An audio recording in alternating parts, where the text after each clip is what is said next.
Today we're going over a very underrated car in Grand Theft Auto Online, the Imponte Ruiner. The Ruiner was first introduced into the GTA world in Grand Theft Auto 4 with appearances in the Ballad of Gay Tony and Lost and Damned DLCs. But the Imponte Ruiner actually matches up pretty well against the other muscle cars in this game. And today we're going to go fully in depth on the Ruiner and see what it's all about, all the different customizations and upgrades that you can add to this, and as well as the performance and comparisons to the other muscle cars in the game. First things first, if you want to try and find this vehicle for yourself, I highly recommend going over in this location of the map, kind of like the southern Los Santos, and over on this part of the map over here. You're going to have your best bet finding the Ruiner over on this side. And as always, if you do have another muscle car, take it out of your garage and drive it around to have a better chance of finding it. The Imponte Ruiner used to only be $10,000, but it looks like they took it out of the store. So if you really want to try to find this car, you're going to have to find it on the streets. Heading into the performance of the Imponte Ruiner,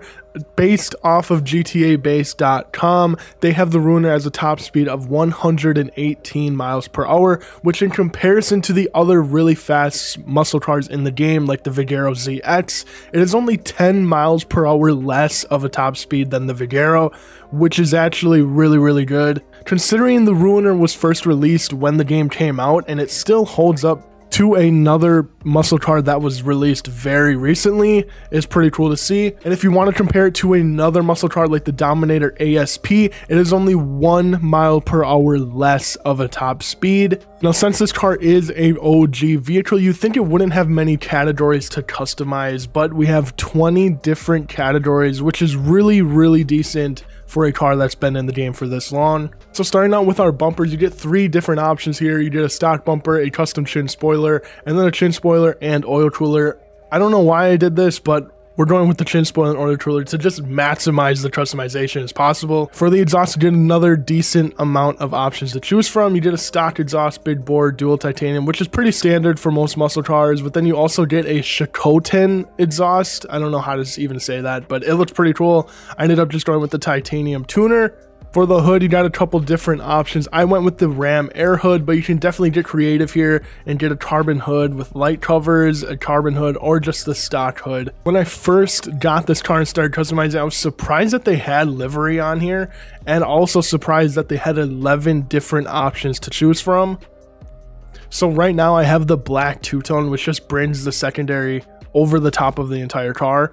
But again, you can get very creative. You can even have different colored racing stripes, which you don't see very often. So if you do pick this car up yourself, you definitely have a lot of different options to go through. And even with none livery, this car does look very nice. Like I might even just change it to this, because this doesn't look bad at all. The only thing that I wish we could have had on this car was a different roof option. I do like the open roof, but for this type of car, I would have liked to have it closed off as well. Heading into our spoilers, you got a couple of different options. I went with the high level spoiler, but I also really like the GT wing on this for some reason. And I think I'm gonna rock with it. It doesn't look terrible. It kind of adds a little bit more to the car, but high level spoiler, GT wing. You can also have a drag wing, which doesn't look terrible either. I decided to keep my suspension a little bit higher than usual that I do for most of my muscle cars. Again, I wish there were a couple of different options, like some skirts or maybe like other like small customizations for this car, but being that it is an OG vehicle, it literally came out on the release of Grand Theft Auto 5, you're just not going to have too many customizations. So heading into wheels, we have the stock muscle wheels of the Drag SPL. I don't know, but just the fact that the Imponte Ruiner, a free car you can find on the Los Santos streets, can match a top speed of a $1 million car in GTA Online is just really cool to me. But like I was saying, I highly recommend having one of these cars in your garages, especially if you have a muscle car garage already. This would look really nice compared to all those other older and more classic muscle cars. This would fit right in. And of course, if you are an OG player, you can definitely appreciate a car like this. But that's all that I have for the Imponte Ruiner. Again, one of my favorite cars, dating all the way back to 2013 when the game first released. If you guys want to see more videos like this, make sure to leave a like down below and subscribe if you are new. I upload GTA videos every single week, and I'll see you guys in the next one. Peace out.